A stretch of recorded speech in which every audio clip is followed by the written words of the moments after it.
Hello दोस्तों, आपके अपने यूट्यूब चैनल में आपका स्वागत है। आज हम आपको इलेक्ट्रिशियन थ्योरी का पार्ट सेकंड कर रहे हैं। इससे पहले हमने पार्ट फर्स्ट कंप्लीट कर लिया है, जो कि JVVNL प्रतियोगी परीक्षा में पूछे गए क्वेश्चन है। बिना देरी के हम अपनी क्लास को स्टार्ट करते हैं। आज का हमारा पहला क्वेश्चन है, यदि एक संधारित्र प्रकार के पंखे की मोटर में कुंडलन की संख्या 16 है तो प्रत्येक समूह में कुंडलन की संख्या क्या होगी।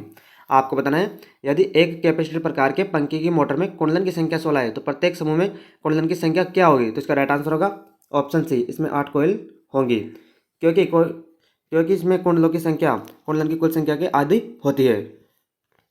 हमारा अगला क्वेश्चन है, नीचे दिया गया चित्र निम्नलिखित में से कौन सा वक्र इंगित करता है। आपको बताना है, निम्नलिखित नीचे दिए गए चित्र में से कौन सा वक्र इंगित करता है। तो इसका राइट आंसर होगा ऑप्शन सी, यह पेचदार कुंडलन वक्र को प्रदर्शित करता है। अगला क्वेश्चन है हमारा, जो कि एग्जाम में पूछा गया था, एक ही कम्यूटेटर सेगमेंट में जुड़े दो कुंडल सिरों के बीच की दूरी को क्या कहते हैं। आपको बताना है, एक ही कम्यूटेटर सेगमेंट में जुड़े दो कुंडल सिरों के बीच की दूरी को हम क्या कहते हैं। तो इसका राइट आंसर होगा ऑप्शन बी, फ्रंट पिच। इसे हम फ्रंट पिच कहते हैं। अगला क्वेश्चन है, यदि वक्र में कुंडलन का समूह होता है और एक ही केंद्र होता है तो इस वक्र को क्या कहते हैं। आपको बताना है, यदि वक्र में कुंडलन का समूह होता है और एक ही वक्र होता है तो इसे हम क्या कहते हैं। तो इसका राइट आंसर होगा ऑप्शन बी, इसे हम केंद्रित वक्र कहते हैं। अगला क्वेश्चन है, अगले क्वेश्चन की ओर आगे बढ़ते हैं हम। अगला क्वेश्चन है हमारा, थ्री फेज वाइंडिंग में फेज के बीच वक्र फेज विस्थापन कितना होना चाहिए। आपको बताना है, थ्री फेज वाइंडिंग में फेज के बीच वक्र फेज विस्थापन कितना होना चाहिए। तो इसका राइट आंसर होगा ऑप्शन बी, 120 डिग्री का होना चाहिए। अगला क्वेश्चन है, एक स्टेटर की वैद्युतिक डिग्री क्या होती है। आपको बताना है, एक स्टेटर की विद्युत डिग्री क्या होती है। इसका राइट आंसर होगा ऑप्शन ए, 180 इंटू ध्रुवों की संख्या, जो कि एक स्टेटर विद्युत डिग्री होती है। आपको ध्यान रखना है। हमारा अगला क्वेश्चन है, अगले क्वेश्चन के आगे बढ़ते हैं। हाफ वेव संशोधन को किसकी आवश्यकता होती है। आपको बताना है, हाफ वेव संशोधन को किसकी आवश्यकता होती है। तो इसका राइट आंसर होगा ऑप्शन डी, उसको एक डायोड की आवश्यकता होती है। हाफ वेव संशोधन को एक डायोड की आवश्यकता होती है। अगला क्वेश्चन है, निम्नलिखित में से कौन सा उपकरण AC पावर को DC पावर में परिवर्तित करता है। आपको बताना है, निम्नलिखित में से कौन सा उपकरण AC पावर को DC पावर में परिवर्तित करता है। तो इसका राइट आंसर होगा ऑप्शन सी, संशोधक, जो कि AC को DC में परिवर्तित करता है। अगले क्वेश्चन की ओर आगे बढ़ते हैं। अगला क्वेश्चन हमारा, डीसी जनरेटर के कम्यूटेटर की सफाई के लिए निम्नलिखित में से कौन सा द्रव उपयोग किया जाता है। आपको बताना है, डीसी जनरेटर के कम्यूटेटर की सफाई के लिए निम्नलिखित में से कौन सा द्रव उपयोग किया जाता है। तो इसका राइट आंसर होगा option B, carbon tetrachloride. DC generator के कम्यूटेटर की सफाई के लिए कार्बन टेट्राक्लोराइड का प्रयोग किया जाता है। अगला क्वेश्चन है हमारा, वोल्टेज स्टेबलाइजर का मूल कार्य क्या प्रदान करना है। आपको बताना है, वोल्टेज स्टेबलाइजर का मूल कार्य क्या प्रदान करना होता है। तो इसका राइट आंसर होगा ऑप्शन डी, लोड को स्थिर वोल्टेज की आपूर्ति। लोड को स्थिर वोल्टेज की आपूर्ति प्रदान करना इसका प्रमुख कार्य होता है। अगले क्वेश्चन की ओर आगे बढ़ते हैं। अगला क्वेश्चन है हमारा, यदि एक साइन तरंग AC वोल्टेज का अधिकतम मान 10 वोल्ट है तो इसका RMS मान क्या होगा। आपको बताना है, यदि एक AC वोल्टेज का अधिकतम मान 10 वोल्ट है तो इसका RMS मान क्या होगा। इसका राइट आंसर होगा ऑप्शन बी, 7.070 वोल्ट, जो कि आता है RMS बराबर होता है आई मैक्सिमम इंटू 0.707 इसका मान होता है। तो आई मैक्सिमम का मान दे रखा है 10 वोल्ट, 10 को 7.707 से गुणा करेंगे तो इसका राइट आंसर आ जाएगा 7.070 वोल्ट। अगला क्वेश्चन है हमारा, वार्ड लियोनार्ड नियंत्रण मूल रूप से एक नियंत्रण विधि है। आपको बताना है, वार्ड लियोनार्ड नियंत्रण मूल रूप से कौन सी विधि होती है। तो इसका राइट आंसर होगा ऑप्शन सी, आर्मेचर वोल्टेज। ये आर्मेचर वोल्टेज विधि होती है। अगले क्वेश्चन की ओर आगे बढ़ते हैं। अगला क्वेश्चन हमारा, जो कि एग्जाम में पूछा गया था, इनमें से कौन से जनरेटर का इस्तेमाल आर्क वेल्डिंग में किया जाता है। आपको बताना है, वह कौन सा जनरेटर जिसका इस्तेमाल आर्क वेल्डिंग में किया जाता है। तो इसका राइट आंसर होगा option D, differential compound generator. Differential compound generator का प्रयोग आर्क वेल्डिंग में किया जाता है। अगला क्वेश्चन की ओर आगे बढ़ते हैं। अगला क्वेश्चन हमारा, एक शंट जनरेटर 1000 RPM की रफ्तार से चल रहा है, अगर फ्लक्स को आधा कर दिया जाए तो नई रफ्तार क्या होगी। आपको बताना है, एक शंट जनरेटर जो कि 1000 RPM पर चल रहा है, तो अगर फ्लक्स को आधा कर देंगे तो रफ्तार क्या होगी। इसका राइट आंसर होगा ऑप्शन ए, 2000 RPM। ये 2000 RPM कैसे आता है, एन का मान, क्योंकि इसकी गति का मान उसके फ्लक्स के व्युत्क्रमानुपाती होता है। तो यदि फ्लक्स को हम आधा करेंगे तो उनकी गति दोगुनी हो जाएगी। तो इसका राइट आंसर होगा 2000 RPM। अगला क्वेश्चन है हमारा, एक डीसी मोटर की रफ्तार का सीधा अनुपात होते हुए आपको बताना है एक डीसी मोटर की रफ्तार किसके सीधा अनुपातिक होता है। तो इसका राइट आंसर होगा ऑप्शन ए, बैक ईएमएफ। वह बैक ईएमएफ के सीधा अनुपातिक होता है। अगला क्वेश्चन है हमारा, अगले क्वेश्चन की ओर आगे बढ़ते हैं। इनमें से किसमें डाइवर्टर का इस्तेमाल किया जा सकता है, आपको बताना है इनमें से किसमें डाइवर्टर का इस्तेमाल किया जा सकता है। तो इसका राइट आंसर होगा option A, series motor. Series motor के अंतर्गत हम डाइवर्टर का इस्तेमाल कर सकते हैं। अगला क्वेश्चन है जो एग्जाम में पूछा गया था, इंडक्शन मोटर में स्क्रूइंग का फायदा इनमें से क्या होता है, आपको बताना है इंडक्शन मोटर में स्क्रूइंग का फायदा इनमें से क्या होता है। तो इसका राइट आंसर होगा ऑप्शन ए, इन सभी में स्क्रूइंग का फायदा होता है शोर को कम करने के लिए, मोटर का संचालन आसान बनाने के लिए, चुंबकीय लॉकिंग की प्रवृत्ति को कम करने के लिए तथा रोटर और स्टेटर वाइंडिंग के बीच प्रभावी परिवर्तन अनुपात को बढ़ाने के लिए स्क्रूइंग का प्रयोग किया जाता है। तो इसका राइट आंसर होगा ऑप्शन ए, इन सब के लिए इसका प्रयोग किया जाता है। अगले क्वेश्चन के आगे बढ़ते हैं हम। अगला क्वेश्चन है हमारा, एक तीन फेज वाले स्टार कनेक्टेड सिस्टम में लाइन वोल्टेज इसके फेज वोल्टेज के गुना के बराबर होता है। आपको बताना है एक 3 फेज वाले स्टार कनेक्टेड सिस्टम में लाइन वोल्टेज इसके फेज अनुक्रम के कितने गुना के बराबर होता है। तो इसका राइट आंसर होगा ऑप्शन बी, 1.732 गुना के बराबर होता है। क्योंकि स्टार कनेक्शन में VL का मान फेज वोल्टेज से √3 गुना होता है, तो √3 का मान 1.732 होता है। तो इसका राइट आंसर होगा ऑप्शन बी, 1.732 गुना के बराबर होता है।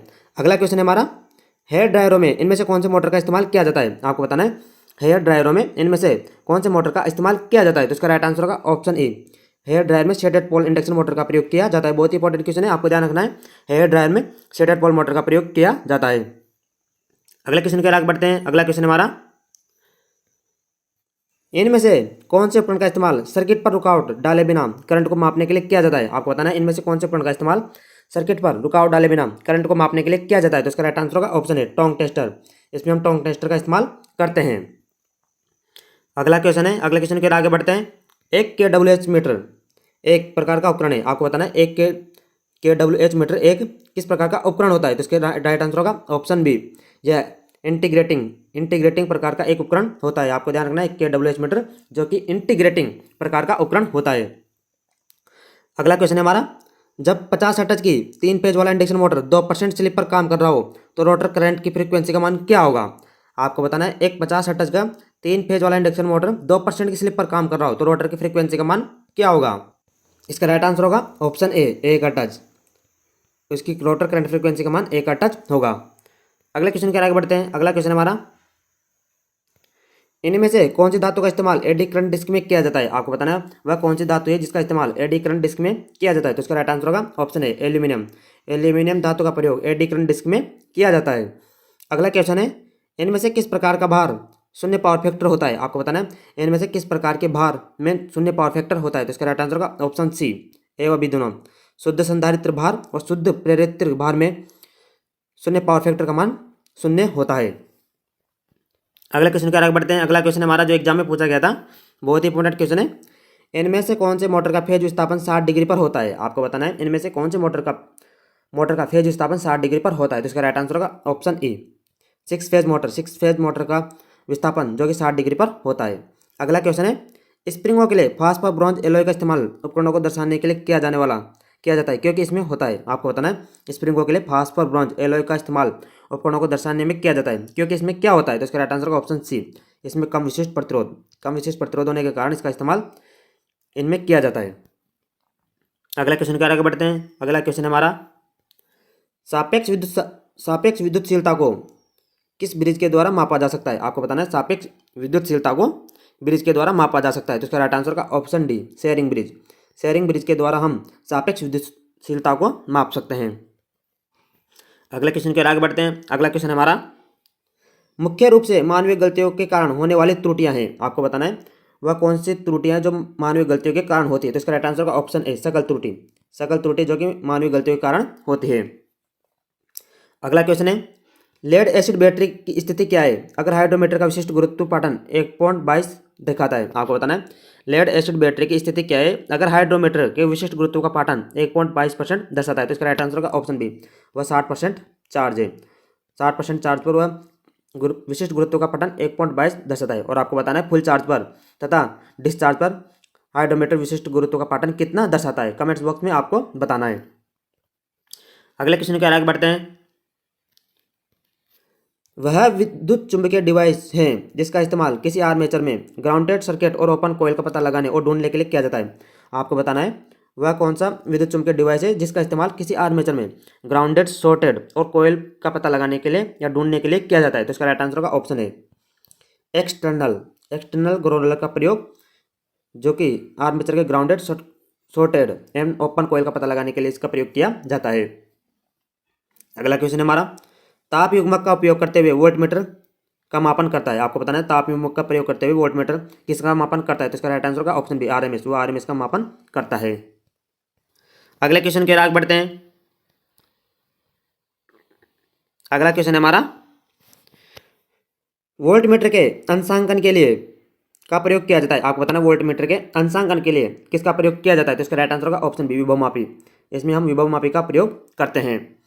अगला क्वेश्चन है जो एग्जाम पूछा गया था, फ्यूजिंग कारक को के बीच के अनुपात में परिभाषित किया जाता है। आपको बताना फ्यूजिंग कारक को किन किन के बीच में परिभाषित किया जाता है। तो इसका राइट आंसर का ऑप्शन डी न्यूनतम फ्यूजिंग विद्युत धारा और रेटेड नियत वोल्टेज के बीच में इसको परिभाषित किया जाता है।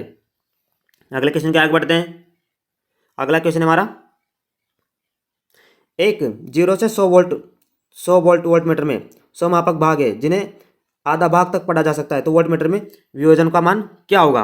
आपको बताना है एक 0 से 100 वोल्टमीटर में 100 मापक भाग है जिनमें से आधा भाग तक पढ़ा जा सकता है। तो वोल्टमीटर में वियोजक को ज्ञात करें। तो इसका राइट आंसर का ऑप्शन ए 0.5 वोल्ट, इसका मान 0.5 वोल्ट होगा।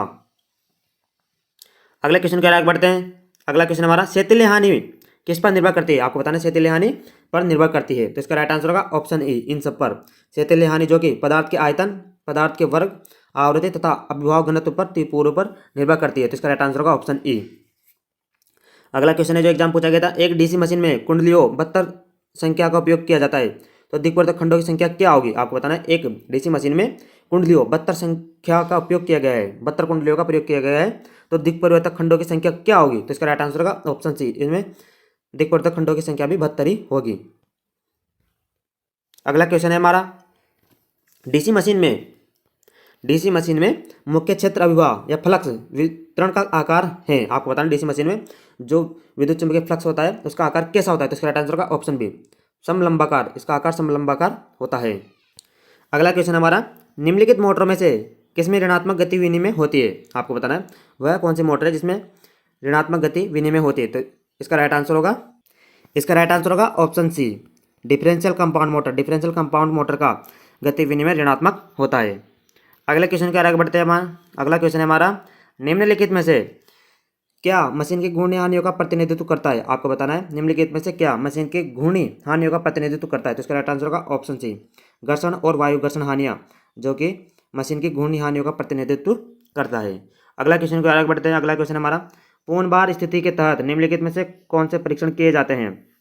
आपको बताना है पूर्ण भार स्थिति पर कौन से परीक्षण किए जाते हैं। तो इसका राइट आंसर होगा ऑप्शन ई ए व सी दोनों, हॉपकिंस परीक्षण व संपन्नता परीक्षण, जो कि पूर्ण भार स्थिति पर किए जाते हैं। Option E is the right answer, Hopkins परीक्षण व संपन्नता परीक्षण जो कि पूर्ण भार स्थिति पर किए जाते हैं।